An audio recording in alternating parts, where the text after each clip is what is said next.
Hi all, good morning. അപ്പൊ നമുക്ക് ഇന്ന് ചർച്ച ചെയ്യാനുള്ളത് നമ്മളുടെ ഗ്രോത്ത് തിയറീസ് ആണ്.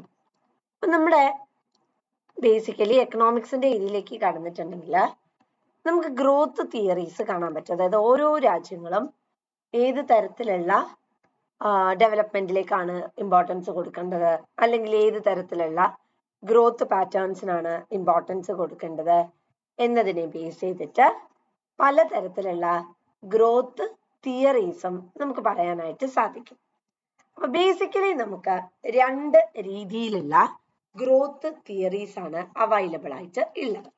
ഒന്ന് ബാലൻസ്ഡ് ഗ്രോത്ത് തിയറി, രണ്ട് അൺബാലൻസ്ഡ് ഗ്രോത്ത് തിയറി. ഇങ്ങനെ രണ്ട് രീതിയിലുള്ള ഗ്രോത്ത് തിയറികളാണ് നമുക്ക് അവൈലബിൾ ആയിട്ടുള്ളത്. ഒന്ന് balanced growth theory and the second one is unbalanced growth theory. Balanced growth theory എന്ന് പറയുന്നത് റാറ്റ്നർ-നർക്സ്, അതേപോലെ തന്നെ ലൂയിസ്, അലൻ യങ്, റോഡാൻ, ഇവരാണ് ബാലൻസ്ഡ് ഗ്രോത്ത് തിയറി എന്ന് പറയുന്നത് കൊണ്ടുവന്നത്. ബാലൻസ്ഡ് ഗ്രോത്ത് എന്ന് പറഞ്ഞിട്ടുണ്ടെങ്കിൽ എന്താ, ആ പേര് പറയുന്ന പോലെ തന്നെ നമ്മളുടെ എക്കണോമിക് സ്ട്രക്ചറിലേക്ക് നമ്മൾ പോയാൽ നമുക്ക് വേരിയസ് എമൗണ്ട് ഓഫ് സെക്ടേഴ്സ് ഉണ്ട് അല്ലെ. We have the primary sector, we have the secondary sector, we have the tertiary sector. So ഈ സെക്ടേഴ്സിനെ എല്ലാം തന്നെ റിലേറ്റ് ചെയ്യുക എന്ന് പറയുന്നത് വളരെ വളരെ ഇമ്പോർട്ടന്റ് ആയിട്ടുള്ള കാര്യമാണ്. കാരണം നമുക്കറിയാം ഈ സെക്ടേഴ്സിന് ഹാർമോണിയസ് ആയിട്ടുള്ള ഡെവലപ്മെന്റ് ആണ് കൊണ്ടുവരേണ്ടത്. അതായത് പ്രൈമറി മേഖല വളർന്നു എന്നുള്ളത് കൊണ്ട് നമുക്ക് സെക്കൻഡറി മേഖലയെ തള്ളിക്കളയാൻ പറ്റില്ല, ടെർഷ്യറി മേഖലയെ തള്ളിക്കളയാൻ പറ്റില്ല. സോ നമുക്ക് ഗവൺമെന്റ് ഏത് തരത്തിലുള്ള ഇൻവെസ്റ്റ്മെന്റ് കൊണ്ടുവന്നാലും ഒരു ബാലൻസ്ഡ് അപ്രോച്ച്, അല്ലെങ്കിൽ each and every area of our economy should grow in a simultaneous manner എന്ന് നമുക്ക് പോസ്റ്റുലേറ്റ് ചെയ്യാനായിട്ട് സാധിക്കും. ഇനി ഗവൺമെന്റ് ബേസിക്കലി എന്താ ശ്രമിക്കേണ്ടത്, അണ്ടർ ഡെവലപ്ഡ് എക്കോണമീസ് അല്ലെങ്കിൽ അണ്ടർ ഡെവലപ്ഡ് കൺട്രീസ് ഐഡന്റിഫൈ ചെയ്യണം. ഇങ്ങനെ അണ്ടർ ഡെവലപ്ഡ് ആയിട്ടുള്ള കൺട്രീസ് ഐഡന്റിഫൈ ചെയ്തിട്ട് വേണം അവരെന്ത് ചെയ്യാനായിട്ട്, പൊട്ടൻഷ്യാലിറ്റി ഫോർ ഡെവലപ്മെന്റ് കൊണ്ടുവരാൻ. നമുക്കറിയാം, ഇപ്പൊ നമ്മുടെ ഇന്ത്യൻ എക്കോണമിയുടെ കേസിലേക്ക് കടക്കുകയാണെങ്കിൽ ഇന്ത്യൻ എക്കോണമിയില് നമുക്കറിയാം ഒരു ഡെവലപ്പിംഗ് എക്കോണമിയാണ്. ഓട്ടോമാറ്റിക്കലി ഫ്രാഗ്മെന്റേഷൻസ് ഉണ്ട്, ഡിഫറൻസസും നമുക്ക് കാണാനായിട്ട് സാധിക്കും. സാമ്പിൾ എമൗണ്ട് ഓഫ് ഫണ്ട് എന്ന് പറയുന്നത് ഇത്തരത്തിലുള്ള ലെസ് ഡെവലപ്ഡ് ആയിട്ടുള്ള എക്കോണമീസിൽ നമ്മൾ എന്ത് ചെയ്യണം, മേക്ക് ചെയ്യണം. നമ്മൾ തിരിച്ചറിയണം ഏതൊക്കെ ഏരിയകളിലാണ് ഇവര് വീക്ക് ആയിട്ടുള്ളത്.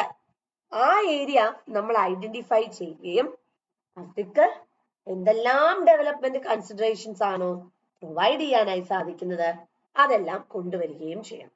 അങ്ങനെ കൊണ്ടുവരുമ്പോ എന്താണ് ഗുണം? ഒന്ന്, നമുക്ക് പ്രൊഡക്ടിവിറ്റി കൂട്ടാൻ പറ്റും. നമ്മുടെ രാജ്യത്തിന്റെ പ്രൊഡക്ടിവിറ്റി ബേസ് എന്ന് പറയുന്നത് നമുക്ക് വർദ്ധിപ്പിക്കാനായിട്ട് സാധിക്കും. നമുക്കറിയാം, നമ്മൾ ഒരുപാട് കമോഡിറ്റീസ് ഇമ്പോർട്ട് ചെയ്തിട്ടുണ്ടെങ്കിൽ നമ്മുടെ എമൗണ്ട് തന്നെ, നമ്മുടെ രാജ്യത്ത് നമ്മൾ സ്പെൻഡ് ചെയ്യേണ്ട ഫണ്ടാണ് പുറത്തേക്ക് ഫ്ലോ ചെയ്ത് പോകുന്നത്. അപ്പൊ അത് എന്ത് തന്നെയാണ്, പ്രോബ്ലം തന്നെയാണ്. നമ്മൾ എത്രത്തോളം ട്രേഡിംഗ് ആണ് അല്ലെങ്കിൽ ട്രേഡിംഗ് പ്രാക്ടീസസിലേക്ക് നമ്മൾ അറ്റയർ ചെയ്യാണെന്ന് പറഞ്ഞാലും നമ്മുടെ രാജ്യത്തെ ഫണ്ട് പുറത്തേക്ക് ഫ്ലോ ചെയ്യാണ്. So that would ultimately create serious levels of imperfection. ഇനി നമ്മുടെ എക്കോണമിയിൽ നമുക്ക് എന്ത് ആവശ്യമാണ്, proper amount of investment activities ആവശ്യമാണ്. അങ്ങനെ പ്രോപ്പർ എമൗണ്ട് ഓഫ് ഇൻവെസ്റ്റ്മെന്റ് നമുക്ക് ചെയ്യാനായിട്ട് സാധിച്ചിട്ടില്ലെങ്കിൽ അല്ലെങ്കിൽ സാധിക്കുന്നില്ലെങ്കിൽ എന്ത് സംഭവിക്കും, അതും ഒരുപാട് രീതിയിലുള്ള പ്രോബ്ലമാറ്റിക് സിറ്റുവേഷൻസിലേക്ക് ഈൽഡ് ചെയ്യാനായിട്ടുള്ള സാധ്യത ഉണ്ട്. ഇനി നമുക്ക് ബേസിക്കലി അറിയാം, നമ്മുടെ മാർക്കറ്റ് കണ്ടീഷൻസിലേക്ക് പോകുന്ന സമയത്ത് നമ്മളെ മാർക്കറ്റിനെ ഒരുപാട് തരത്തിലുള്ള ഫാക്ടേഴ്സ് ഗവേൺ ചെയ്യുന്നുണ്ട്. അതിൽ വരുന്ന ബേസിക് ആയിട്ടുള്ള കമ്പോണൻസ് ആണ് ഒന്ന് പ്രൊഡക്ടിവിറ്റി. നമ്മൾ നല്ല പ്രൊഡക്ട്സ് ഉൽപ്പാദിപ്പിക്കുകയാണെങ്കിൽ നമ്മളുടെ കസ്റ്റമേഴ്സ് എങ്ങോട്ടും പോവില്ല, ഇവിടെ തന്നെ നിൽക്കും. കാരണം നമ്മളുടെ കയ്യിൽ നിന്ന് അവർക്ക് ഇന്നഫ് ആയിട്ട് എന്ത് കിട്ടുന്നുണ്ട്? റിസോഴ്സസ് കിട്ടുന്നുണ്ട്. So automatically what happens is that they will stay here itself. Next one is sales promotion. വളരെ ഇമ്പോർട്ടന്റ് ആയിട്ടുള്ള കാര്യമാണ്.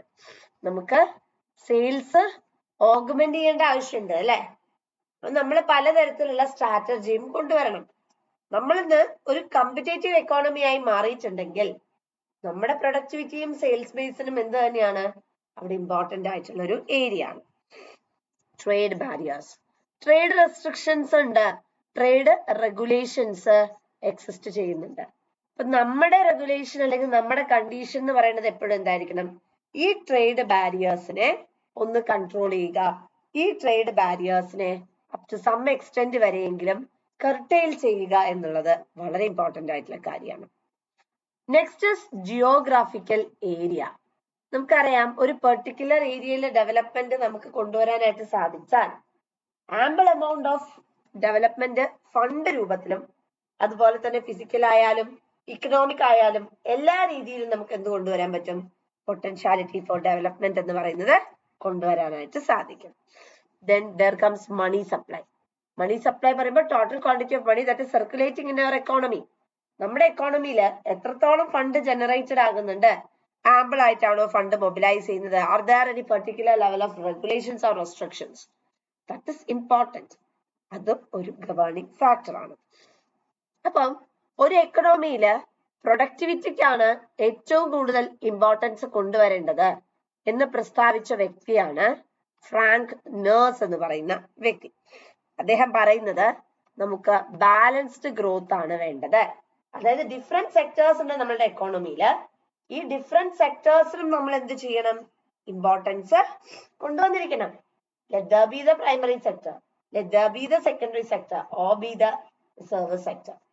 ഈ സെക്ടേഴ്സ് എല്ലാം ഒരേപോലെ പ്ലഗ് ഇൻ ചെയ്യുകയും ഒരേപോലെ ഡെവലപ്മെന്റ് കൊണ്ടുവരികയും ചെയ്താൽ മാത്രമേ നമ്മുടെ എക്കോണമിയിൽ എന്ത് സംഭവിക്കുള്ളൂ? ഒരു പോസ്റ്റുലേഷൻ നമുക്ക് സംഭവിക്കാനായിട്ട് സാധിക്കുള്ളൂ. അപ്പൊ ഈ theory basically under developed countries അല്ലെങ്കിൽ അണ്ടർ ഡെവലപ്ഡ് എക്കോണമീസിനെ ടാർഗറ്റ് ചെയ്തിട്ടാണ് വരുന്നത്. നമ്മുടെ എക്കോണമിയിൽ പലതരത്തിലുള്ള പ്രോബ്ലംസും ഉണ്ട്. ഇൻഡിവിസിബിലിറ്റീസ് എന്ന് പറയും. അത് ഡിമാൻഡ് സൈഡിലും ഉണ്ട്, അതേപോലെ തന്നെ സപ്ലൈ സൈഡിലും ഉണ്ട്. അപ്പൊ അതെന്താണ് പ്രശ്നം എന്ന് നമ്മൾ അറിഞ്ഞാൽ മാത്രമേ നമുക്ക് മുന്നോട്ട് പോകാൻ പറ്റൂ. ഡിമാൻഡ് സൈഡ് എന്ന് പറയുമ്പോൾ basically size of the market ആണ്.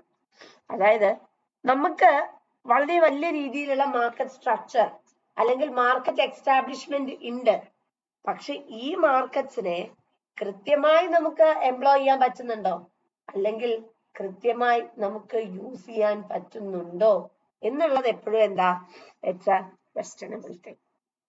സപ്ലൈയുടെ കേസിലേക്ക് വരികയാണെങ്കിൽ ഇത്രയും ഇന്നഫ് ആയിട്ടുള്ള മാർക്കറ്റ് സ്ട്രക്ചർ നമുക്ക് അവൈലബിൾ ആണ്. പക്ഷേ ആ മാർക്കറ്റ് സ്ട്രക്ചറില് നമുക്ക് നമ്മുടെ ഡിമാൻഡ് മീറ്റ് ചെയ്യാൻ വേണ്ടി റിസോഴ്സസ് ഉണ്ടോ? That's A questionable thing. So the basic and the most important factor is the demand supply match. അത് നമുക്ക് ചെയ്യാൻ പറ്റില്ലെങ്കിൽ ഒരിക്കലും എന്ത് ചെയ്യാൻ പറ്റില്ല? ഡെവലപ്പ് ചെയ്യാനായിട്ട് സാധിക്കില്ല. അപ്പം ഇങ്ങനെയെല്ലാം സംസാരിച്ചുകൊണ്ടാണ് മോഡൽ സ്റ്റാർട്ട് ചെയ്യുന്നത്. സോ നമുക്ക് ആദ്യം ബാലൻസ്ഡ് ഗ്രോത്ത് തിയറി നോക്കാം. അവിടെ ഫേമസ് ആയിട്ടുള്ള ആരൊക്കെയാണ് എന്ന് ചോദിക്കാനുള്ള സാധ്യതയുണ്ട്. ഫേമസ് ആയിട്ടുള്ള വ്യക്തികള് ഒന്ന് റോസൻസ്റ്റീൻ റോഡാൻ, രണ്ടാമത്തെ വളരെ ഫേമസ് ആയിട്ടുള്ള വ്യക്തി റാഗ്നർ നെർക്സ് ആണ്, മൂന്നാമത്തെ വളരെ ഫേമസ് ആയിട്ടുള്ള വ്യക്തി എന്ന് പറയുന്നത് ലൂയിസ് ആണ്. So the very first one that is Rosenstein Rodan. അപ്പൊ ഈ റോസൻസ്റ്റീൻ റോഡാന്റെ ഏരിയയിലേക്ക് നമ്മൾ കടന്നിട്ടുണ്ടെങ്കിൽ 1943 അദ്ദേഹം തന്റെ ബാലൻസ്ഡ് ഗ്രോത്ത് തിയറി എന്ന് പറയുന്നത് കൊണ്ടുവന്നത്. അദ്ദേഹം പറയുന്നത് സോഷ്യൽ മാർജിനൽ പ്രൊഡക്റ്റ് എന്ന് പറയുന്നത് പ്രൈവറ്റ് മാർജിനൽ പ്രൊഡക്റ്റിനേക്കാളും വലുതാണെന്ന്. അതായത് സൊസൈറ്റിക്കാണ് ഏറ്റവും ഇമ്പോർട്ടൻസ് കൊടുക്കേണ്ടത്, സൊസൈറ്റിയെ കൺസർവ് ചെയ്യുക, സൊസൈറ്റിയിൽ ample amount of investment undertake ചെയ്യുക. കാരണം ഇങ്ങനെ ആംബിൾ എമൗണ്ട് ഓഫ് ഇൻവെസ്റ്റ്മെന്റ് നമ്മൾ അണ്ടർടേക്ക് ചെയ്താൽ മാത്രമേ എന്ത് സംഭവിക്കുള്ളൂ? നമ്മുടെ സൊസൈറ്റിയിൽ ഡെവലപ്മെന്റ് നടക്കുള്ളൂ. സൊസൈറ്റിയുടെ പൊട്ടൻഷ്യാലിറ്റി എന്ന് പറയുന്നത് നമുക്ക് ഇൻബിൽഡ് ചെയ്യാനായിട്ട് സാധിക്കും. റാഗ്നർ വിഷ്യസ് സർക്കിൾ ഓഫ് പോവർട്ടിയെ കുറിച്ച് പറയുന്നുണ്ട്.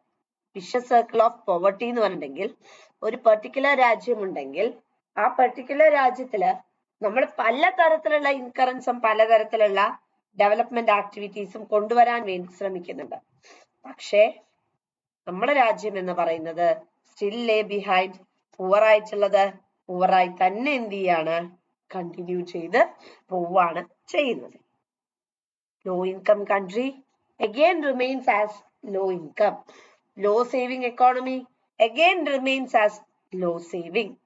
അപ്പൊ ഇവിടെ എന്താ ബേസിക്കലി വരുന്നുണ്ടെങ്കിൽ പോവർട്ടി സിറ്റുവേഷൻസ് തന്നെ ഇങ്ങനെ കണ്ടിന്യൂ ചെയ്ത് പോയിക്കൊണ്ടേയിരിക്കുകയാണ് ചെയ്യുന്നത്. സോ വളരെ ഫേമസ് ആയിട്ടുള്ള ഒരു നൊട്ടേഷൻ അല്ലെങ്കിൽ വളരെ ഫേമസ് ആയിട്ടുള്ള ഒരു ഗ്രോത്ത് കണ്ടീഷൻ ആണ് ഏത്, വിഷ്യസ് സർക്കിൾ ഓഫ് പോവർട്ടി. ഈ വിഷ്യസ് സർക്കിൾ ഓഫ് പോവർട്ടിയെ ഡെവലപ്പ് ചെയ്ത് കൊണ്ടുവന്നത് നെർക്സ് ആണ് ഈ കോൺസെപ്റ്റ് ഡെവലപ്പ് ചെയ്ത് കൊണ്ടുവന്നത്. അപ്പൊ ഇതിൽ ബേസിക്കലി അദ്ദേഹം പറയുന്നത് നമുക്ക് ഡിമാൻഡ് സൈഡിലും നമ്മുടെ എക്കോണമിയുടെ സപ്ലൈ സൈഡിലും പ്രോബ്ലംസ് ഉണ്ട്. അപ്പൊ ഈ ഡിമാൻഡ് സൈഡിലെയും സപ്ലൈ സൈഡിലെയും പ്രോബ്ലംസ് നമ്മൾ ഐഡന്റിഫൈ ചെയ്താൽ മാത്രമേ അപ് ടു സം എക്സ്റ്റെന്റ് വരെയെങ്കിലും നമുക്ക് ഇത് എന്ത് ചെയ്യാൻ പറ്റുള്ളൂ, കൺട്രോൾ ചെയ്യാനായിട്ട് സാധിക്കും. സപ്ലൈ സൈഡിലേക്ക് നമ്മൾ പ്രവേശിച്ചു കഴിഞ്ഞാൽ അവിടെ വരുന്ന ഇംപെർഫെക്ഷൻ എന്ന് പറയുന്നത് ഒന്ന്, സേവിങ്സ് ഇല്ല. നമ്മളുടെ ഒരു എക്കണോമിക് സ്ട്രക്ചർ സ്റ്റഡീസ് പറയുന്നത് നമ്മളുടെ എക്കണോമിക് സ്ട്രക്ചറിന്റെ നേച്ചർ പ്രകാരം നമുക്ക് കൺസംഷൻ കൂടുതലാണ്, നമുക്ക് സേവിങ് ടെൻഡൻസി എന്ന് പറയുന്നത് കുറവാണ്, കൂടുതലും കൺസംഷൻ ചെയ്യാനുള്ളൊരു ടെൻഡൻസിയാണ് നമ്മളിൽ കാണാനായിട്ട് സാധിക്കുന്നത്. അടുത്തത് എന്താ വെച്ചിട്ടുണ്ടെങ്കിൽ നമുക്ക് ക്യാപിറ്റൽ ഫോർമേഷൻ ബോട്ടിൽ നെക്സ് ഉണ്ട്. നമ്മുടെ രാജ്യത്ത് ample amount of fund generate ചെയ്യുന്നുണ്ടോ എന്ന് ചോദിച്ചാൽ there is also a questionable thing. Next comes physical policy. നമുക്കറിയാം നമ്മുടെ രാജ്യത്ത് basically two types of policy documents ആണുള്ളത്. We have the physical policy, we have the monetary policy. So what is physical policy? Physical policy എന്ന് പറഞ്ഞിട്ടുണ്ടെങ്കിൽ we all know that tax and expenditure policy. Monetary policy എന്ന് പറഞ്ഞിട്ടുണ്ടെങ്കിൽ it is basically related with the money supply measures ആണ്. അപ്പൊ ഈ physical policy, taxation, expenditure policy, ഇതിലും എന്ത് സംഭവിക്കുന്നുണ്ട്, പ്രോബ്ലംസ് വരുന്നുണ്ട്. So the basic and the most important thing is നമുക്ക് ഡിമാൻഡ് സൈഡ് ആയിക്കോട്ടെ സപ്ലൈ സൈഡ് ആയിക്കോട്ടെ we have to make an appearance and we have to arrange all those things. ഇല്ലെങ്കിൽ proceed ചെയ്യാൻ പറയുന്നത് it becomes hectic. So demand സൈഡിൽ നമ്മൾ നോക്കുവാണെങ്കിൽ നമുക്ക് എങ്ങനെയാ അതിനെ ഒന്ന് ക്ലസ്റ്റർ ചെയ്യാൻ പറ്റാന്ന് വെച്ചിട്ടുണ്ടെങ്കിൽ ഒരു സർക്കുലർ ഫ്ലോ പോലെയാണ്. നമ്മുടെ രാജ്യത്ത് ലോ ഇൻകം ആണെങ്കിൽ എന്ത് സംഭവിക്കും, ആൾക്കാർ കമോഡിറ്റി വാങ്ങാൻ ഉണ്ടാവില്ല, അപ്പൊ ലോ ഡിമാൻഡ് ആയിരിക്കും. നമ്മുടെ രാജ്യത്ത് ലോ ഇൻകം ആണെങ്കിൽ ഓട്ടോമാറ്റിക്കലി നമ്മുടെ കമോഡിറ്റി വാങ്ങാൻ ആളുണ്ടാവില്ല. സോ ഒബ്വിയസ്ലി അവിടെ ലോ ഡിമാൻഡ് ആയിരിക്കും വരുന്നത്. ലോ ഇൻവെസ്റ്റ്മെന്റ് നമ്മുടെ എക്കോണമിയിൽ ടേക്ക് പ്ലേസ് ചെയ്യും. കാരണം ആവശ്യക്കാരും ഇല്ലല്ലോ. അപ്പൊ ആവശ്യക്കാരും ഇല്ലാത്ത പക്ഷം നമ്മൾ എന്തിനാ പിന്നെ ഇൻവെസ്റ്റ്മെന്റ് കണ്ടക്ട് ചെയ്യുന്നത്, ആരും വാങ്ങാനായിട്ടില്ല. അപ്പൊ നമ്മൾ കമോഡിറ്റി പ്രൊഡ്യൂസ് ചെയ്യുകയാണെങ്കിൽ തന്നെ ആ കമോഡിറ്റി പർച്ചേസ് ചെയ്യാൻ ആരുമില്ല, പിന്നെ നമ്മളതിലേക്ക് പോണത് എന്നുള്ളൊരു കോൺസെപ്റ്റ് നമ്മളെ മൈൻഡിൽ ഉണ്ടായിരിക്കും. Next comes low capital formation. Investment നടത്തിയില്ലെങ്കിൽ ക്യാപിറ്റൽ ജനറേഷൻ എന്ന് പറയുന്നത് നമ്മുടെ എക്കോണമിയിൽ ഉണ്ടാവില്ല. ഓട്ടോമാറ്റിക്കലി ലോ പ്രൊഡക്ടിവിറ്റി ആയിരിക്കും. പ്രൊഡക്ടിവിറ്റി ബേസ്ഡ് എന്ന് പറയുന്നതും വളരെ കുറവായിരിക്കും. കാരണം ക്യാപിറ്റൽ ഫോർമേഷൻ ഇല്ല. ക്യാപിറ്റൽ ഫോർമേഷൻ ഇല്ലാതിരിക്കുമ്പോ പ്രൊഡക്ടിവിറ്റി അല്ലെങ്കിൽ ഈൽഡ് ഉണ്ടാവുമോ എന്ന് ചോദിച്ചാ അതുമില്ല. അപ്പൊ ഇതൊരു വിഷ്യസ് സർക്കിൾ പോലെയാണ്. ഇത് കണ്ടിന്യൂ ചെയ്തുകൊണ്ടിരിക്കും. ഒരു രാജ്യത്ത് ഇൻകം ഇല്ലെങ്കിൽ സാധനം വാങ്ങാൻ ആൾക്കാരുണ്ടാവില്ല, ഇൻവെസ്റ്റ്മെന്റ് ഇല്ല, ക്യാപിറ്റൽ ഫോർമേഷൻ ഇല്ല, ഒബ്വിയസ്ലി എന്തും ഉണ്ടാവില്ല, പ്രൊഡക്ടിവിറ്റി ബേസിസും ഇല്ലെന്ന് നമുക്ക് പറയാം. സോ ഇത് ഡിമാൻഡ് സൈഡ് നൊട്ടേഷനാണ്. ഇനി സപ്ലൈ സൈഡിന്റെ ഫാക്ടറിലേക്ക് പോവുകയാണെങ്കിലും ഇതേ തരത്തിലുള്ള ഫാക്ടേഴ്സ് തന്നെയാണ് നമുക്ക് സപ്ലൈ സൈഡിലും കാണാനായിട്ട് സാധിക്കുന്നത്. ബേസിക്കലി പെർ ക്യാപിറ്റ ഇൻകം കുറവാണ് നമ്മുടെ രാജ്യത്ത് എന്നുള്ളത് തന്നെയാണ് ബേസിക് ആയിട്ടുള്ള പ്രോബ്ലം. അപ്പൊ നമുക്കറിയാം ഏതൊരു എക്കണോമിക് സ്ട്രക്ചറിലേക്ക് അല്ലെങ്കിൽ എക്കണോമിക് കണ്ടീഷനിലേക്ക് നമ്മൾ പോയാലും ഒരു രാജ്യം പുരോഗമനത്തിലാണോ അല്ലേ എന്നുള്ള ഫാക്ടർ ആക്ച്വലി ജഡ്ജ് ചെയ്യുന്നത് ആ രാജ്യത്തിന്റെ പെർ ക്യാപിറ്റ ഇൻകം നോക്കിയിട്ടാണ്. പെർ ക്യാപിറ്റ ഇൻകം വളരെ പുവർ ആണെങ്കിൽ ഓഫ് കോഴ്സ് നമുക്ക് എന്ത് പറയാൻ പറ്റും, ആ രാജ്യത്ത് യാതൊരു രീതിയിലുള്ള പൊട്ടൻഷ്യൽ ഡെവലപ്മെന്റും ഇല്ലെന്ന് നമുക്ക് പറയാനായി സാധിക്കും. Because per capita income always matters mostly. Per capita income കുറഞ്ഞു കഴിഞ്ഞാൽ ഓട്ടോമാറ്റിക്കലി എന്ത് സംഭവിക്കും, സേവിങ്സും കുറവായിരിക്കും. സോ ഇവിടെ ഈ ഒരു വിഷ്വൽ സർക്കിൾ ഇല്ലാണ്ടാക്കണമെങ്കിൽ ഒന്ന് നമുക്ക് ചെയ്യാൻ പറ്റുന്നത് ഡിമാൻഡ് ക്രിയേറ്റ് ചെയ്യുക. ഡിമാൻഡ് ക്രിയേറ്റ് ചെയ്യുക പറഞ്ഞാൽ നല്ല രീതിയിൽ ഫണ്ട് ജനറേഷൻ നമ്മുടെ എക്കോണമിയിലേക്ക് ഫ്ലോ ചെയ്യണം. ഫണ്ട് ജനറേഷൻ ഫ്ലോ ചെയ്ത് കഴിഞ്ഞാൽ പിന്നെ പ്രശ്നമില്ല. കാരണം എന്താ വെച്ചിട്ടുണ്ടെങ്കിൽ ഏത് മേഖലയിലാണ് നമ്മൾ വളരെ വീക്ക് ആയിട്ടുള്ളത് എന്ന് നമ്മൾക്ക് ഐഡന്റിഫൈ ചെയ്യാൻ പറ്റി. അത് ഐഡന്റിഫൈ ചെയ്തതിന് ശേഷം എന്ത് പൊട്ടൻഷ്യാലിറ്റി ഫോർ ഡെവലപ്മെന്റ് ആണ് നമ്മൾ കൊണ്ടുവരേണ്ടത് എന്നുള്ളത് നമുക്ക് മനസ്സിലായി. അങ്ങനെ നമ്മൾ മാർക്കറ്റിൽ ഡിമാൻഡ് ക്രിയേറ്റ് ചെയ്താൽ ഓട്ടോമാറ്റിക്കലി പ്രൊഡക്ഷൻ നടക്കും, നമുക്ക് ക്യാഷ് കിട്ടും, വലിയ വലിയ ഇൻഡസ്ട്രിയൽ യൂണിറ്റുകൾ ക്രിയേറ്റഡ് ആകും. സോ ഏറ്റവും ഇമ്പോർട്ടന്റ് ആയിട്ടുള്ള കാര്യം എന്ന് പറയുന്നത് ഡിമാൻഡ് ക്രിയേറ്റ് ചെയ്യുക. അപ്പൊ ഡിമാൻഡ് ക്രിയേറ്റ് ചെയ്യണമെങ്കിൽ മാർക്കറ്റ് എൻലാർജ് ചെയ്യണം. നമുക്കറിയാം 1980-90 കാലഘട്ടത്തോടുകൂടി LPG പോളിസി കടന്നു വരുന്നു. 90-ലാണ് ശരിക്കും അത് സ്ട്രക്ചറൈസ് ചെയ്യുന്നത്. Liberalisation, privatisation, globalisation. അത് വന്നതോടുകൂടി നമ്മുടെ മാർക്കറ്റ് എക്കോണമി ഓപ്പൺ അപ്പ് ആവുകയും ട്രേഡിംഗ് ആക്ടിവിറ്റീസ് മൊബിലൈസ്ഡ് ആവുകയും ഓട്ടോമാറ്റിക്കലി എന്ത് സംഭവിച്ചു, സൈസ് ഓഫ് ദ മാർക്കറ്റ് എന്ന് പറയുന്നത് ഇൻക്രീസ് ചെയ്യുകയും ചെയ്തു. കാരണം നമ്മളുടെ എക്കോണമിയിലുള്ള കസ്റ്റമേഴ്സ് മാത്രമല്ല, പുറമേ നിന്നുള്ള കസ്റ്റമേഴ്സും നമ്മളുമായിട്ട് ട്രേഡിംഗ് ആക്ടിവിറ്റീസ് ചെയ്യുന്നു. ഇതിന്റെ ഏറ്റവും ബെസ്റ്റ് ആയിട്ടുള്ള എക്സാമ്പിൾ എന്ന് പറയുന്നത് ഷൂ ഇൻഡസ്ട്രിയാണ്. ഷൂ ഇൻഡസ്ട്രീന്റെ ഏരിയയിലേക്ക് നമ്മൾ കടന്നു കഴിഞ്ഞിട്ടുണ്ടെങ്കിൽ അവിടെ ഷൂ ഇൻഡസ്ട്രിക്ക് ഭയങ്കര ഡിമാൻഡ് ആണോ ചോദിച്ചാൽ അങ്ങനെ വലിയ ഡിമാൻഡ് ഒന്നുമല്ല. ഒരു മീഡിയേറ്റഡ് ലെവൽ ഓഫ് ഡിമാൻഡ് തന്നെയാണ് ഷൂ ഇൻഡസ്ട്രീസിന് ഉള്ളത്. നമ്മൾ പുതിയ വെറൈറ്റീസ് കൊണ്ടുവരുന്നു, അല്ലെങ്കിൽ ബ്രാൻഡഡ് ഐറ്റംസ് കൊണ്ടുവരുന്നു. അപ്പൊ ആൾക്കാർ കൂടുതലായിട്ട് എന്താവും, ഇൻട്രസ്റ്റഡ് ആയിരിക്കും എന്ന പർട്ടിക്കുലർ കമ്മോഡിറ്റി വാങ്ങാനായിട്ട്. Next is government intervention. വളരെ ഇമ്പോർട്ടന്റ് ആയിട്ടുള്ള കാര്യമാണ്. 1929-30 കാലഘട്ടം വരെ we just had a laissez faire mechanism. But അത് കഴിഞ്ഞതിന് ശേഷമാണ് നമുക്ക് എന്ത് മനസ്സിലാക്കിയത്, ഗവൺമെന്റിന്റെ ഇന്റർവെൻഷൻ എന്ന് പറയുന്നത് വളരെ പ്രൊആക്റ്റീവ് ആയിട്ടുള്ള ഒന്നാണ് എന്നുള്ളതിനെ കുറിച്ച് നമ്മൾ തിരിച്ചറിഞ്ഞത്. അപ്പൊ ഗവൺമെന്റ് ഇന്റർവെൻഷൻ വളരെ ഇമ്പോർട്ടന്റ് ആണ്. Next comes external economics. അതായത് നമുക്ക് പുതിയ തരത്തിലുള്ള ഇൻഡസ്ട്രീസ് എസ്റ്റാബ്ലിഷ് ചെയ്യുക, എക്സ്പാൻഷൻ ആക്ടിവിറ്റീസ് കൊണ്ടുവരിക. നമ്മുടെ എക്കോണമിയിൽ ഒരു എക്സ്പാൻഷനറി ഡെവലപ്മെന്റ് കൊണ്ടുവരിക പറയുന്നത് ഇമ്പോർട്ടന്റ് ആണ്. Next comes economic growth. നമുക്ക് ഇൻവെസ്റ്റ്മെന്റ് മൊബിലൈസ് ചെയ്യണം. നമ്മളുടെ എക്കോണമിയിൽ നമുക്ക് ഇൻവെസ്റ്റ്മെന്റ് ജനറേറ്റ് ചെയ്യാൻ പറ്റുന്നില്ല, ഇൻവെസ്റ്റ്മെന്റ് മൊബിലൈസ് ചെയ്യാൻ പറ്റുന്നില്ലെങ്കിൽ that would also create serious levels of problems.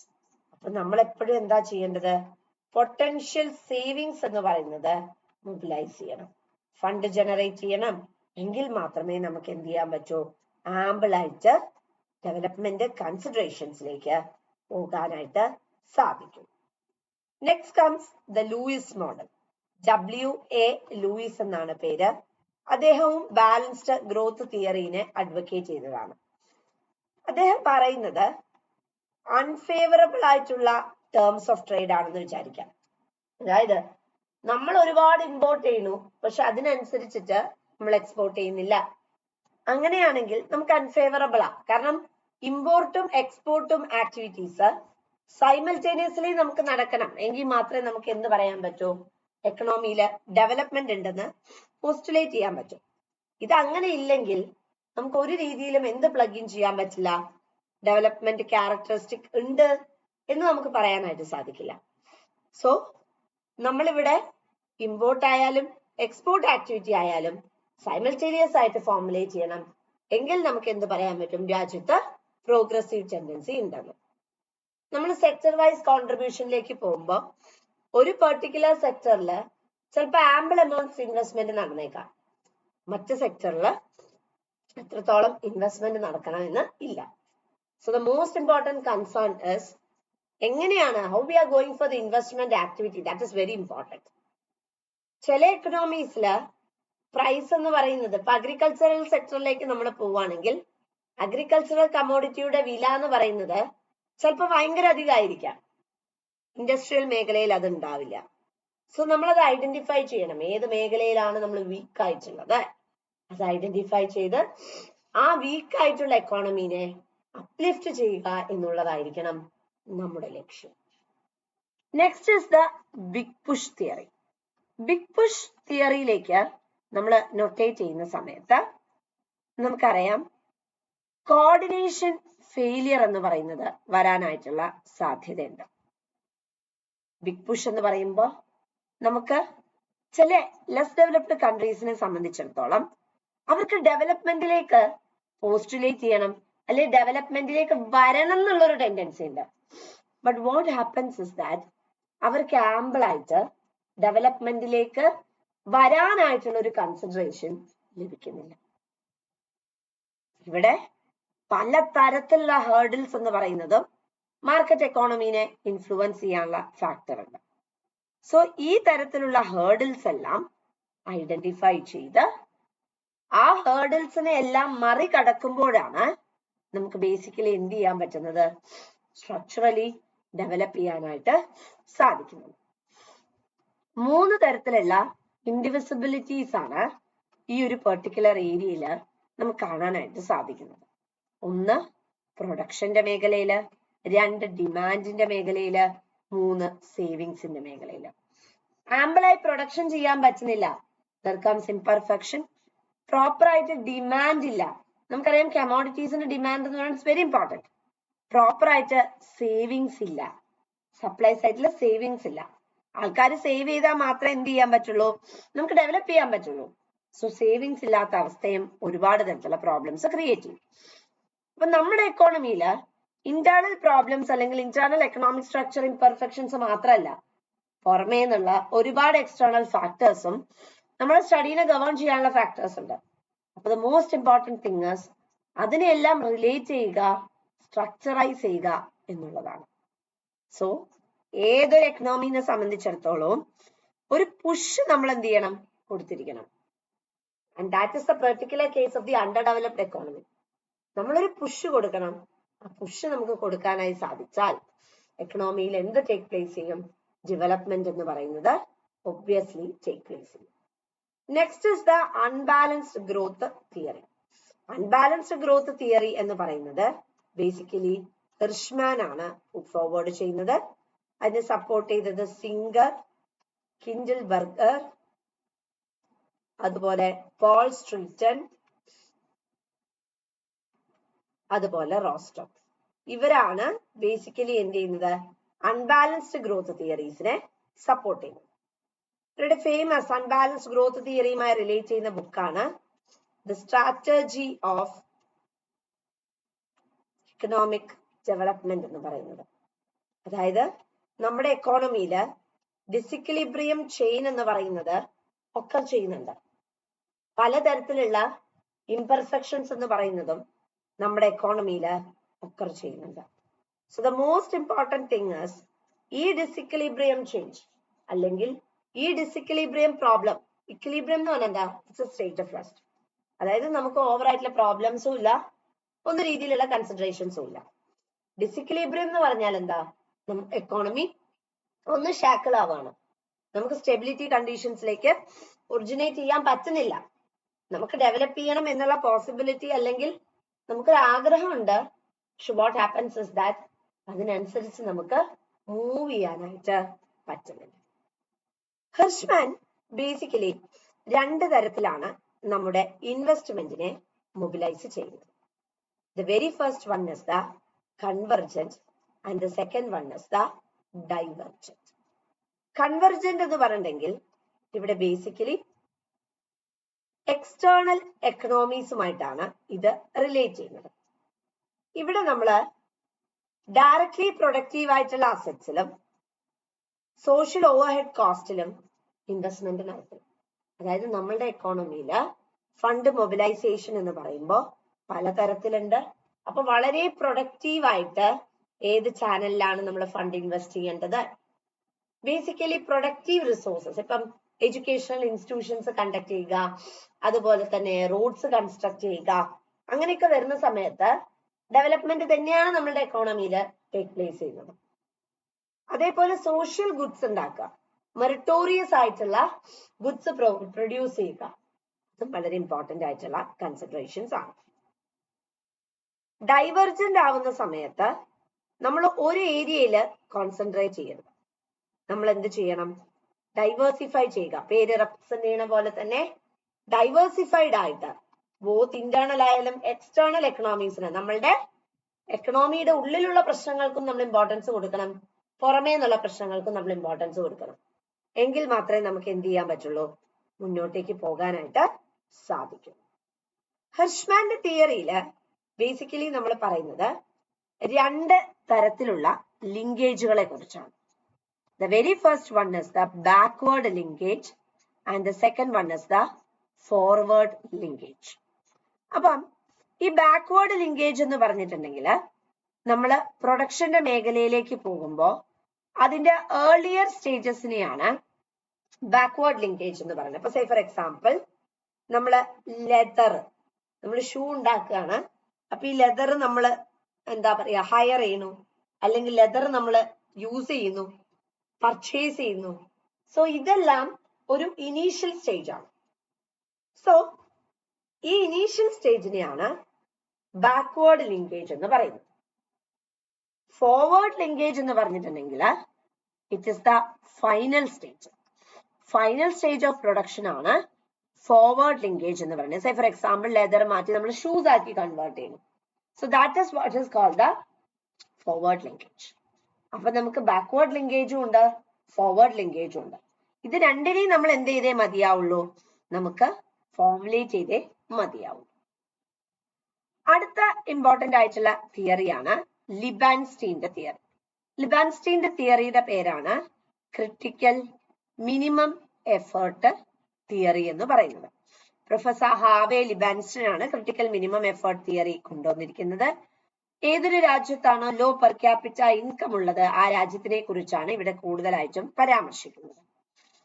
ഇവിടെ പറയുന്നത് നമുക്ക് സ്റ്റഡി ആയിട്ടുള്ള എക്കണോമിക് ഗ്രോത്ത് പൊട്ടൻഷ്യാലിറ്റി വേണമെങ്കിൽ ആ മിനിമം ലെവൽ ഓഫ് ഇൻവെസ്റ്റ്മെന്റ് വേണമെന്നാണ്. നമ്മുടെ രാജ്യത്ത് ഒരു മിനിമം ലെവൽ ഓഫ് ഇൻവെസ്റ്റ്മെന്റ് ഉണ്ടെങ്കിൽ മാത്രമേ നമുക്ക് ഡെവലപ്പ് ചെയ്യാൻ പറ്റുള്ളൂ എന്നുള്ളതാണ് ആര് പോസ്റ്റുലേറ്റ് ചെയ്യുന്നത്? ഹാർവേ ലിബാൻസ്റ്റീൻ പോസ്റ്റുലേറ്റ് ചെയ്യുന്നത്. നമ്മുടെ എക്കോണമിയില് നമുക്ക് ബേസിക്കലി രണ്ട് തരത്തിലുള്ള ഫാക്ടേഴ്സ് ആണുള്ളത്. ഒന്ന് ഷോക്സ്, രണ്ട് സ്റ്റിമുലൻസ്. ഷോക്സ് എന്ന് പറഞ്ഞിട്ടുണ്ടെങ്കിൽ നമ്മുടെ എക്കോണമിയുടെ ആക്ടിവിറ്റീനെ റെഗുലേറ്റ് ചെയ്യുന്ന അല്ലെങ്കിൽ റെസ്ട്രിക്ട് ചെയ്യുന്ന ഫാക്ടേഴ്സ്. ഔട്ട്പുട്ട് ഇല്ല, ഇൻകം ഇല്ല, എംപ്ലോയ്മെന്റ് ഇല്ല, അങ്ങനെ നമ്മളുടെ ഡെവലപ്മെന്റിനെ റെസ്ട്രിക്ട് ചെയ്യുന്ന എല്ലാ ഫാക്ടേഴ്സിനെയും നമുക്ക് ഷോക്സ് എന്ന് പറയാം. നമ്മുടെ എക്കോണമിയില് ഇൻകം ജനറേറ്റ് ചെയ്യാനായിട്ട് അല്ലെങ്കിൽ നമുക്ക് ഇൻകം ഉണ്ടാക്കാനായി എന്തെല്ലാം പോസിബിലിറ്റീസ് ആണ് ഉള്ളത്, അതിനെ നമുക്ക് സ്റ്റിമുലൻസ് എന്ന് പറയാം. ഇൻകം റേസ് ചെയ്യുക, ഔട്ട്പുട്ട്, എംപ്ലോയ്മെന്റ്, ഇൻവെസ്റ്റ്മെന്റ് ഇതെല്ലാം മൊബിലൈസ് ചെയ്യുക മുതലായ കാര്യങ്ങളെ നമ്മൾ സ്റ്റിമുലൻസ് എന്നാണ് പറയുന്നത്. ഇത് ഇൻകം ജനറേറ്റിംഗ് ഫാക്ടർ ആണ്. അതായത് നമ്മളിപ്പോ പഠിക്കുവാണെങ്കിലും നമുക്കൊരു ഇന്റേണൽ മോട്ടിവേഷൻ വരികയാണെങ്കിൽ വളരെ ആക്റ്റീവായിട്ട് നമുക്ക് പഠിക്കാനായിട്ട് തോന്നും അല്ലെ. സോ അതിന് നമ്മൾ എന്തായിട്ടാ പറയാ? സ്റ്റിമുലൻസ് എന്നാ പറയുന്നത്. എന്നാൽ ഒരുപാട് കാര്യങ്ങൾ നമ്മൾ ജനറലി റെസ്ട്രിക്ട് ചെയ്യുന്നുണ്ടാവും. നമുക്ക് പൊട്ടൻഷ്യാലിറ്റി ഫോർ ഡെവലപ്മെന്റ് ഒറിജിനേറ്റ് ചെയ്യാൻ പറ്റുന്നില്ല, നമ്മളെ ഇൻകം ഡിപ്രസ് ചെയ്യുന്ന ഫാക്ടേഴ്സ്, അങ്ങനെ ഒരുപാട് തരത്തിലുള്ള കാര്യങ്ങൾ വരാനുള്ള പോസിബിലിറ്റി ഉണ്ട്. അപ്പൊ അങ്ങനെ വരുന്ന കാര്യങ്ങളെ നമ്മൾ ഇൻകം ഷോക്സ് അല്ലെങ്കിൽ ഇൻകം ഡീജനറേറ്റിംഗ് ഫാക്ടർ എന്ന് പറയാം. നേരെ മറിച്ച് നമ്മളുടെ എക്കോണമിയിൽ വളരെയധികം പോസിറ്റീവ് ആയിട്ടുള്ള സ്റ്റിമുലസ് ഉണ്ടെങ്കിൽ പോസിറ്റീവ് ആയിട്ടുള്ള ഗ്രോത്ത് ആണ് എക്കണോമിയിൽ എക്സിസ്റ്റ് ചെയ്യുന്നത് എന്നും നമുക്ക് പോസ്റ്റുലേറ്റ് ചെയ്യാനായിട്ട് സാധിക്കും. സോ ഇവിടെ നമുക്ക് സാധാരണ രീതിയിലുള്ള ഒരു പൊട്ടൻഷ്യാലിറ്റി അല്ലെ സാധാരണ രീതിയിലുള്ള ഒരു ഗ്രോത്ത് കണ്ടീഷൻ അല്ല അൺബാലൻസ്ഡ് ഗ്രോത്ത് കണ്ടീഷൻസിൽ വരുന്നത്.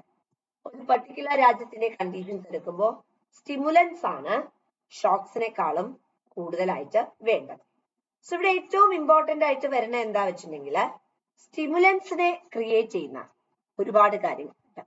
അപ്പൊ അതില് ക്രിയേറ്റ് ചെയ്യുന്ന ദ വെരി ഫസ്റ്റ് തിങ് എന്ന് പറയുന്നത് ആറ്റിറ്റ്യൂഡ്സ്, മോട്ടിവേഷൻ ആൻഡ് ഇൻസെന്റീവ്സ് തന്നെയാണ്. അതായത് നമുക്ക് വർക്ക് ചെയ്യാനുള്ള ഒരു കപ്പാസിറ്റി അല്ലെങ്കിൽ നമുക്ക് വർക്ക് ചെയ്യാനായിട്ടുള്ള ഒരു ടെൻഡൻസി, ദാറ്റ്സ് വെരി ഇമ്പോർട്ടൻറ്റ്. വളരെ പോസിറ്റീവ് ആയിട്ടുള്ള ആറ്റിറ്റ്യൂഡ്സ് നമ്മൾ എക്കോണമിയിൽ ജനറേറ്റ് ചെയ്യുക, so that we become really blessed. കാരണം നമുക്ക് അതറിയാനും വളരെ പ്രൊഡക്റ്റീവ് ആയിട്ട് വർക്ക് ചെയ്യാനുള്ള ഒരു അറ്റ്മോസ്ഫിയർ ആണ് അവിടെ കിട്ടുന്നത്. Next comes incentives. ഇൻസെന്റീവ്സ് എന്ന് പറയുമ്പോൾ അതിനെ നമുക്ക് സീറോ സം ഇൻസെന്റീവ് ആയിട്ടും പോസിറ്റീവ് സം ഇൻസെന്റീവ് ആയിട്ടും ക്ലാസിഫൈ ചെയ്യാനായി പറ്റും. സീറോ സം ഇൻസെന്റീവ് എന്ന് പറഞ്ഞിട്ടുണ്ടെങ്കിൽ എക്കണോമിക് ഗ്രോത്തിന്റെ മുകളിൽ അവർക്ക് എന്താണ് സീറോ ഇഫക്റ്റ് ആണ് വരുന്നത്. അതായത് നമ്മൾ നാഷണൽ ഇൻകം കൂട്ടാനായിട്ട് സീറോ സം ഇൻസെന്റീവ്സിന് ഒന്നും തന്നെ ചെയ്യാനായിട്ട് സാധിക്കില്ല. ട്രേഡിംഗ് റിസ്കുകളുണ്ട്, നോൺ ട്രേഡിംഗ് റിസ്കുകളുണ്ട്. അപ്പൊ ഇവിടെ എന്താ വെച്ചാ ജസ്റ്റ് ഒരു ഡിസ്ട്രിബ്യൂഷൻ എഫക്റ്റ് മാത്രം, ഇൻകം ഡിസ്ട്രിബ്യൂട്ട് ചെയ്ത് കൊടുക്കുന്നു എന്ന് മാത്രമേ ഉള്ളൂ. അല്ലാതെ ഒരു സയന്റിഫിക് ബേസിൻ വെച്ച് എക്കണോമിക് ഒരു പൊട്ടൻഷ്യാലിറ്റി അല്ലെങ്കിൽ ഡെവലപ്മെന്റിലേക്കൊന്നും നമുക്ക് ഒറിജിനേറ്റ് ചെയ്യാനായി സാധിക്കില്ല. പോസിറ്റീവ് സം ഇൻസെന്റീവിലേക്ക് നമ്മൾ പോകുമ്പോൾ ജനറലി അവിടെ എന്താ വരുന്നത്, എക്കണോമിക് ഗ്രോത്ത് എന്ന് പറയുന്നത് നമുക്ക് മൊബിലൈസ് ചെയ്യാനായിട്ട് സാധിക്കുന്നു.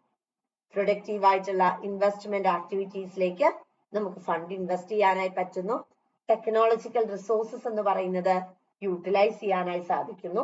ആൻഡ് ഒബ്വിയസ്ലി നമ്മുടെ എക്കോണമിയിൽ എന്തും സംഭവിക്കുന്നു, ഡെവലപ്മെന്റ് എന്ന് പറയുന്നതും സംഭവിക്കുന്നു. അടുത്ത ഇമ്പോർട്ടന്റ് ആയിട്ടുള്ള തിയറി നെൽസന്റെ തിയറിയാണ്. നെൽസന്റെ തിയറി പറയുമ്പോൾ Nelson's theory related with low level equilibrium trap ആണ്. അതായത് അണ്ടർ ഡെവലപ്ഡ് കൺട്രീസിനെ കുറിച്ച് തന്നെയാണ് ഇവിടെ പറയുന്നത്. മാൽത്തസിന്റെ തിയറിയാണ് ഇവിടെ ബേസിസ് ആയിട്ട് വരുന്നത്. പെർ ക്യാപിറ്റ ഇൻകം ഒരു കൺട്രിയുടെ റൈസ് ചെയ്യുന്ന സമയത്ത് നമുക്കൊരു മിനിമം സബ്സിസ്റ്റൻസ് വേജ് എന്ന് പറയുന്നത് പ്രൊവൈഡ് ചെയ്യാൻ പറ്റണം. അതായത് നമ്മുടെ എക്കോണമിയിൽ പലതരത്തിലുള്ള ഇൻഡിവിജ്വൽസ് ഉണ്ട്. അപ്പൊ ഈ പലതരത്തിലുള്ള ഇൻഡിവിജ്വൽസിനും ഒരു വളരെ പ്രോമിസിംഗ് ആയിട്ടുള്ള വേജസ് പ്രൊവൈഡ് ചെയ്യാൻ പറ്റണം. ഇല്ലേ നമുക്ക് എന്ത് ചെയ്യാൻ പറ്റില്ല, മുന്നോട്ടേക്ക് പോവാനായിട്ട് സാധിക്കില്ല. അണ്ടർ ഡെവലപ്ഡ് കൺട്രീസിൽ സ്റ്റേബിൾ ആയിട്ടുള്ള ഒരു ഇക്വിലിബ്രിയം കണ്ടീഷൻസ് നമുക്ക് ആവശ്യമാണ്. നാഷണൽ ഇൻകം, സേവിങ്സ്, ഇൻവെസ്റ്റ്മെന്റ് ഇതിനെല്ലാം നമ്മൾ മൊബിലൈസ് ചെയ്യണം. എങ്കിൽ മാത്രമേ നമുക്ക് എന്ത് പറയാൻ പറ്റുള്ളൂ, സ്റ്റെബിലിറ്റി കണ്ടീഷൻസ് നമ്മുടെ എക്കോണമിയിൽ ഉണ്ടെന്ന് പറയാനായിട്ട് സാധിക്കും. നെൽസൺസ് ട്രാപ്പ് എന്ന് പറയും. ഇതിന്റെ ഫിഗർ ഒക്കെ ഉണ്ട്. ഫിഗർ ഒന്നും നിങ്ങൾക്ക് പഠിക്കേണ്ട ആവശ്യമില്ല. ആക്ച്വലി നിങ്ങളോട് ചോദിക്കുക നെൽസന്റെ തിയറിയുടെ പേര് മാത്രമായിരിക്കും. ഇനി ഇവിടെ എഫക്ട് ചെയ്യുന്ന ലോ ലെവൽ ഇക്വിലിബ്രിയം ട്രാപ്പ്, അതായത് ഒരു പെർട്ടിക്കുലർ എക്കോണമിക്ക് ഡെവലപ്പ് ചെയ്യണമെന്ന ആഗ്രഹമുണ്ട്, പക്ഷെ വാട്ട് ഹാപ്പൻസ്, ഡെവലപ്പ് ചെയ്യാൻ പറ്റുന്നില്ല. അവർ സ്റ്റിൽ, നമ്മൾ വിഷ്യസ് സർക്കിൾ ഓഫ് പോവർട്ടിയിൽ പറഞ്ഞ പോലെ തന്നെ സ്റ്റിൽ ദേ ബിഹൈൻഡ്, അല്ലെങ്കിൽ അവർക്ക് ഡെവലപ്പ് ചെയ്യാനുള്ള പൊട്ടൻഷ്യാലിറ്റി ഉണ്ട്, ഒറിജിനേഷൻ ഉണ്ട്, ഒരുപാട് സ്കോപ്പ് ഉണ്ട്, പക്ഷെ അത് യൂസ് ചെയ്യാനായിട്ട് അവരെ കൊണ്ട് സാധിക്കുന്നില്ല. നമുക്കറിയാം ഒരു രാജ്യത്തെ പെർ ക്യാപിറ്റ ഇൻകവും പോപ്പുലേഷൻ ഗ്രോത്തും വളരെയധികം റിലേറ്റഡ് ആണ്. ഈ പെർ ക്യാപിറ്റ ഇൻകം നമുക്ക് മൊബിലൈസ് ചെയ്യാൻ പറ്റുന്നില്ല, പോപ്പുലേഷൻ ഗ്രോത്ത് ഒറിജിനേഷൻ കൊടുക്കാനായി പറ്റുന്നില്ലെങ്കിൽ വളരെയധികം പ്രോബ്ലംസ് ക്രിയേറ്റ് ചെയ്യും. സ്കാർസിറ്റി എന്ന് പറയുന്നത് ഇമ്പോർട്ടന്റ് ആയിട്ടുള്ള പ്രോബ്ലംസ് ആണ്. റിസോഴ്സസിന്റെ ബേസിസുമായിട്ടാണ് അത് റിലേറ്റ് ചെയ്യുന്നത്. സോ ഈ റിസോഴ്സസിനെ നമ്മൾ കൃത്യമായി ഉപയോഗിക്കണം. ഇൻഎഫിഷ്യന്റ് ആയിട്ടുള്ള ടെക്നോളജീസ് നമ്മുടെ പ്രൊഡക്ഷൻ പ്രോസസ്സിനെ ഇൻഫ്ലുവൻസ് ചെയ്യാനുള്ള സാധ്യതയുണ്ട്. സോ ഇനി നമുക്ക് ഇൻഎഫിഷ്യന്റ് ആയിട്ടുള്ള ടെക്നോളജീസ് ഒന്നുമില്ല, നമുക്ക് അവൈലബിൾ ആയിട്ടുള്ള ടെക്നോളജീസിനെ എല്ലാം തന്നെ വളരെ കൃത്യമായിട്ട്, നമുക്കറിയാം ബേസിക്കലി നമ്മൾ ടെക്നോളജീസിന്റെ ഏകതിയിലേക്ക് പ്രവേശിച്ചു കഴിഞ്ഞാൽ നമുക്ക് ക്യാപിറ്റൽ ഇന്റൻസീവ് ടെക്നോളജിയും ഉണ്ട്, ലേബർ ഇന്റൻസീവ് ആയിട്ടുള്ള ടെക്നോളജീസും അവൈലബിൾ ആണ്. സോ ഈ ഒരു ക്യാപിറ്റൽ ഇന്റൻസീവ് ആയിട്ടുള്ള ടെക്നോളജി ആയാലും ലേബർ ഇന്റൻസീവ് ആയിട്ടുള്ള ടെക്നോളജി ആയാലും എല്ലാത്തിനെയും വളരെ കൃത്യമായിട്ട് പ്ലഗ് ഇൻ ചെയ്യുക അല്ലെങ്കിൽ വളരെ കൃത്യമായിട്ട് യൂസ് ചെയ്യുക എന്ന് പറയുന്നത് എന്താണ്, ഇമ്പോർട്ടന്റ് ആണ്. അത് നമുക്ക് ചെയ്യാനായിട്ട് സാധിക്കുന്നില്ലെങ്കിൽ അതും ബേസിക്കലി എന്തിനുള്ള റിസൾട്ട് ആണ്, പ്രോബ്ലമാറ്റിക് ആയിട്ടുള്ള സിറ്റുവേഷൻസിലേക്ക് നമ്മളെ നയിക്കും. സോ എങ്ങനെ, ഹൗ വി ആർ പ്രൊസീഡിങ് അല്ലെങ്കിൽ how we are moving ahead എന്നുള്ളത് വളരെ വളരെ ഇമ്പോർട്ടന്റ് ആയിട്ടുള്ള കൺസിഡറേഷൻ ആണ്. നമുക്ക് ഇൻകം ഡിസ്ട്രിബ്യൂഷൻ എന്ന് പറയുന്നത് ഇമ്പോർട്ടന്റ് ആണ്. അത് സ്പ്രെഡ് ആയിട്ടാണ് ഇരിക്കുന്നത്, അല്ലെങ്കിൽ ഡൈവർജന്റ് ആയിട്ടാണ് ഇരിക്കുന്നത്, പ്രോബ്ലംസ് ക്രിയേറ്റ് ചെയ്യും. അതേപോലെ തന്നെ പബ്ലിക് ഇൻവെസ്റ്റ്മെന്റ് എപ്പോഴും നമ്മൾ സംസാരിക്കുന്ന ഒന്നാണ്. നമ്മൾ പ്രൈവറ്റ് ഇൻവെസ്റ്റ്മെന്റ് മാത്രമല്ല വേണ്ടത്. അൺബാലൻസ്ഡ് ഗ്രോത്ത് ആവുമ്പോൾ അവിടെ ചില ഏരിയാസ് ഡെവലപ്പ് ചെയ്യുന്നുള്ളൂ, മതി. ആ ചില ഏരിയാസ് ഡെവലപ്പ് ചെയ്തതിന്റെ പൊട്ടൻഷ്യാലിറ്റി ഉപയോഗിച്ച് അല്ലെങ്കിൽ ഡെവലപ്മെന്റ് കൺസിഡറേഷൻസ് ഉപയോഗിച്ച് നമുക്ക് റാപ്പിഡ് ആയിട്ടുള്ള സ്പ്രെഡ് ഔട്ട് എഫക്ട്സ് കൊണ്ടുവരാനായിട്ട് സാധിക്കും. So the most important condition is നമുക്ക് അവൈലബിൾ ആയിട്ടുള്ള റിസോഴ്സസ് എങ്ങനെയാണോ നമുക്ക് വരുന്നത് അതിനനുസരിച്ച് നമുക്ക് എന്ത് ചെയ്തേ മതിയാവുള്ളൂ, മുന്നോട്ടേക്ക് പ്രൊസീഡ് ചെയ്തേ മതിയാവുള്ളൂ. ഇത്രയേ ഉള്ളൂ നമ്മളുടെ balance and unbalanced growth pattern എന്ന് പറയുന്നത്. നിങ്ങളുടെ മൊഡ്യൂളിലേക്ക് കടക്കുവാണെങ്കിൽ നിങ്ങൾക്ക് അവിടെ ഏറ്റവും ഇമ്പോർട്ടന്റ് ആയി വരുന്നതാണ് ഇത്തരത്തിലുള്ള ഗ്രോത്ത് തിയറീസ് എന്ന് പറയുന്നത്. അപ്പൊ ഈ ഗ്രോത്ത് തിയറീസിന്റെ ഏരിയകളിൽ നിങ്ങൾക്ക് അവിടെ പഠിക്കാനായിട്ട് ബാലൻസ്ഡ് ഗ്രോത്ത് തിയറി ഉണ്ട്. അതിന്റെ അകത്ത് റോസൻസ്റ്റീൻ റോഡാൻ, നെർക്സ്, ലൂയിസ് നമ്മൾ കവർ ചെയ്തു. അൺബാലൻസ്ഡ് ഗ്രോത്ത് മോഡലില് low level equilibrium trap, critical minimum effort thesis. Critical minimum effort എന്ന് പറഞ്ഞാൽ ഒരു രാജ്യം പുരോഗമനത്തിലേക്ക് പോകണമെങ്കിൽ ഒരു particular level of investment undertake ചെയ്തേ നമുക്ക് മതിയാവുള്ളൂ. അങ്ങനെ ഒരു particular level of investment undertake ചെയ്താൽ മാത്രമേ മുന്നോട്ടേക്ക് പ്രൊസീഡ് ചെയ്യാനായിട്ട് സാധിക്കുള്ളൂ. അതാണ്, അല്ലെങ്കിൽ ആ ഒരു കണ്ടീഷനാണ് ബേസിക്കലി നമുക്ക് അവിടെ ഉള്ളത്. ഇനി നമുക്ക് നോക്കാനുള്ളത് ലൂയിസിന്റെ തിയറി, ഫെയറാനിസിന്റെ തിയറി, പിന്നെ ആരോഡ് സ്മിത്തിന്റെയും സോളോ മോഡലുമാണ്. ഇത്രയുമാണ് ഗ്രോത്തിന്റെ മേഖലയിൽ നമുക്ക് ആക്ച്വലി നോക്കാനായിട്ടുള്ളത്. പിന്നെയുള്ളത് മണി ആൻഡ് ബാങ്കിങ് ആണ്. മണി ആൻഡ് ബാങ്കിങ് എന്ന് പറയുന്നത് ഒരു സിംഗിൾ ഡോക്ക് ആയിട്ട് നമുക്ക് പഠിക്കാവുന്നതേ ഉള്ളൂ. മെർജർ, അക്വിസിഷൻ, ഇതിനെ കുറിച്ചൊക്കെയാണ് നമുക്ക് അവിടെ ഡീറ്റെയിൽ ഔട്ട് ചെയ്യുന്നത്. പബ്ലിക് ഫിനാൻസിലേക്ക് കടക്കുമ്പോൾ അവിടെ എക്സ്പെൻഡിച്ചർ, റവന്യൂ ട്രെൻഡിനെ കുറിച്ച് പഠിക്കണം. തിയറീസ് ഓഫ് ഇന്റർനാഷണൽ ട്രേഡ് വരുമ്പോൾ അബ്സല്യൂട്ട് കോസ്റ്റ് അഡ്വാൻറ്റേജ്, അതേപോലെ comparative cost advantage, HO theorem, Leontief's paradox, Metzler paradox, Stolper Samuelson theorem, ഇതൊക്കെയാണ് അവിടെ നോക്കേണ്ടത്. പിന്നെ നമുക്ക് സ്മിത്ത്, റിക്കാർഡോ, എക്സ്റോക്ലി, ബാലൻസ് ഓഫ് പേയ്മെന്റ് വളരെ important. Balance of payment accounts ഏതൊക്കെയാണ്, ഓരോ അക്കൗണ്ട്സിലും വരുന്ന ഏതൊക്കെയാണ്, കറണ്ട് അക്കൗണ്ടിൽ വരുന്ന ഐറ്റംസ് ഏതൊക്കെയാ, ക്യാപിറ്റൽ അക്കൗണ്ടിൽ വരുന്ന ഐറ്റംസ് ഏതൊക്കെയാ, മുതലായ കാര്യങ്ങൾ. എക്കണോമിക് ഇന്റഗ്രേഷന്റെ മേഖല വളരെ ഇമ്പോർട്ടന്റ് ആണ്. റീസെന്റ് ആയിട്ടുള്ള ട്രെൻഡ്സ്, അത് BOP ട്രെൻഡ്സ് ഇമ്പോർട്ടന്റ് ആയിട്ട് പഠിക്കണം. നമ്മൾ ഇന്ന് ഡിസ്കസ് ചെയ്തത് ഗ്രോത്ത് തിയറീസ് ആണ്. അതിന്റെ അകത്ത് ബാലൻസ്ഡ് ആൻഡ് അൺബാലൻസ്ഡ് ഉണ്ട്. ബാലൻസ്ഡ് എന്ന് പറയുമ്പോൾ റാഗ്നർ, നെർക്സ്, ലൂയിസിന്റെ തിയറി ഉണ്ട്, അലൻ യങ് ആൻഡ് റൊഡാന്റെ തിയറി. അൺബാലൻസ്ഡ് എന്ന് പറയുമ്പോൾ എല്ലാ സെക്ടേഴ്സും സൈമൾട്ടേനിയസ്ലി ഗ്രോ ചെയ്യേണ്ട ആവശ്യമില്ല. ചില സെക്ടേഴ്സിന് ഫുൾ പൊട്ടൻഷ്യാലിറ്റി ആൻഡ് ഗ്രോത്ത് ഉണ്ടായിരിക്കും, ചില സെക്ടേഴ്സ് ഹൈലി മൊബിലൈസ്ഡ് ആയിട്ട് വരും.